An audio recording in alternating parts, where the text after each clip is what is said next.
నిన్ను చూసినప్పుడే కనకదుర్గకు నేను మొక్కుకున్నా, నీకు కన్ను కొట్టుకుంటానని, నిన్ను కౌగిలించుకుంటానని.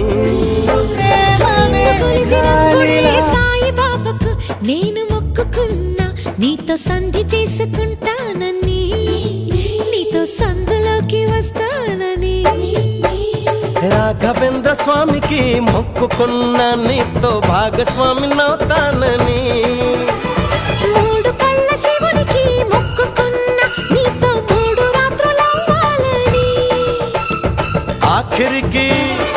ఆఖరికి నీకే మొక్కుకున్నా, నీ నౌకరుగా ఉంటానని, తీపి చాకిరులే చేస్తానని.